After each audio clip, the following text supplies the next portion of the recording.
name is Elisa Kaplan. I live in the First Ward. I represent a group of volunteers who have raised concerns about policies and practices.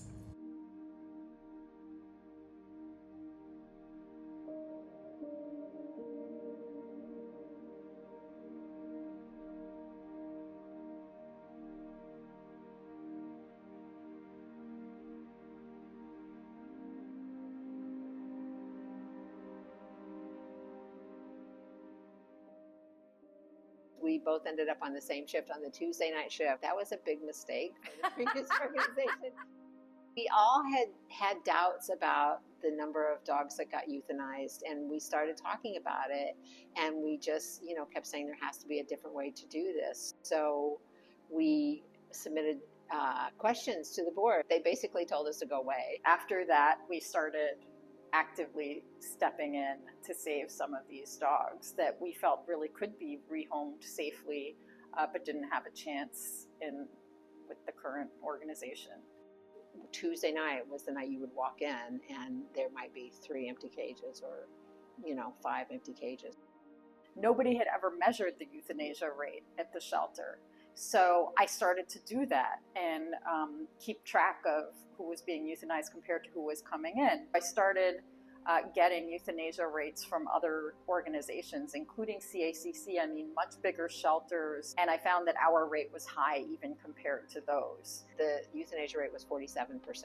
The behavioral test process was that they would take a dog in this room, 8 by 10, and there'd be like 3 or 4 people in there. They poked and prodded and scared them and all kinds of things. And if any little thing went wrong, then, they were completely set up for failure. They could pass once. That wasn't necessarily a sign that they were going to make it out alive. No matter what data we presented, the answer was they're lying. We're not killing that many dogs. We had literally prepared a PowerPoint that listed, I think it was in 2012, all the dogs that were euthanized and the date the euthanasia decision was made. So we started doing a lot of research on our own into developments and behavior tests and what best practices were.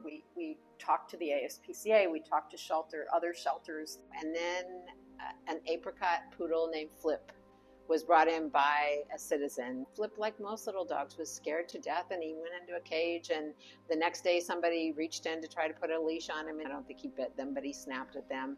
And so, of course, he, was deemed euthanasia material. The woman who had found him, I think, was a city employee, and she came in to check, I brought the dog in a couple days ago, how's he doing? And they're like, he's going to be euthanized because he's dangerous. So she went to several people in the city. She ended up with Ann Rainey and Judy Fisk at the time. I think Ann Rainey might have been her council person at the time, and Judy Fisk was a known animal lover on the city council. So they had the animal warden bring the dog to Judy's pet food store, and Judy said she expected this big vicious dog to walk in, and here's this scared to death little poodle. She kept him and had him for his whole life, but the light bulb came up for us at that point that, wait a minute, somebody in the city has the power to take a dog out of here, because until then we weren't able to really rescue any dogs. We called Judy and told her the stories of all the dogs that were being euthanized and what was happening,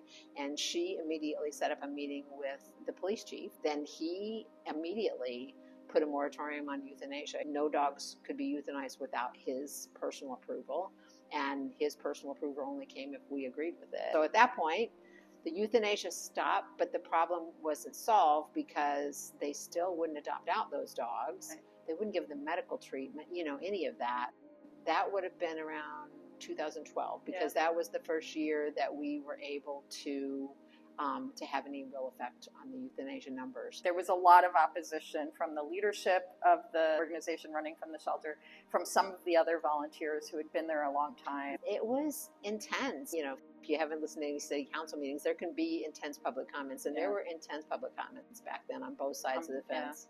And we were still volunteering in this organization. So after the city had directly operated the shelter, and we kind of, did that unofficially through them. They issued an RFP, which was the right thing to do. We ended up being the ones who won the RFP. That's why the Evanston Animal Shelter Association was formed 10 years ago. Well, we had a transition at the end of last week on the operation of the Evanston Animal Shelter. We are now operating it with volunteers who have been organized and are working with the Evanston Police Department. So the day that they left, it was amazing. Here we are, half a dozen dogs that nobody wants, a few volunteers, no food, no anything. No flowers. And then no flowers. They dug the flowers out of the garden. We were constantly hitting a wall with, oh my gosh, what do we do about this and what do we do about that? And so we reached out to Paula and Alexis at PAWS, and I don't know how many hours they spent on the phone with us. They gave us a tour of their adoption facility. They gave us a tour of their medical facility. They talked to us about adoption practices, all kinds of things that we just didn't get from textbooks and online research. Their input was invaluable to getting the whole thing started. Our morale as volunteers went through the roof because volunteers weren't facing euthanasias every single week. They weren't facing empty cages when they came in. They could trust that when a dog came in, it would get the best possible chance of finding a loving home. And that was really our goal. Give every dog the best possible chance of finding a loving home.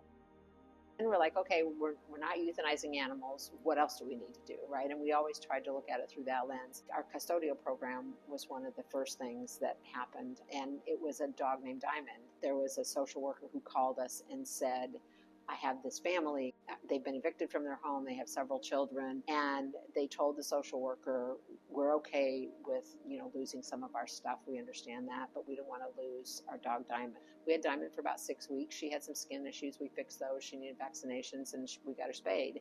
And 6 weeks later, they came back and got her. And we're like, wow, that was incredible. And so we decided that we needed to have a custodial program, and we've had one ever since. We also started the Senior Safety Net program, which helps seniors with cost of medical care.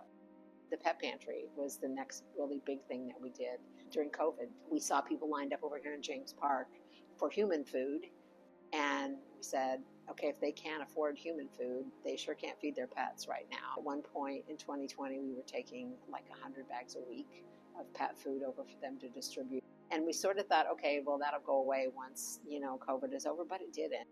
When we built the building, we said, well, we need a dedicated space, so now we have a pet pantry. We distribute food twice a month, and it's become a huge part of who we are and what we do. I mean, this is beyond our wildest dreams. It really is beyond from what we thought when it was just Vicki and I picking up poop. In short, we are excited about this new agreement and what it would mean for the future of the shelter. We know the community can count on the city's commitment to make Evanston's shelter the best it can be and to fulfill its potential to serve both Evanston's residents and its animals.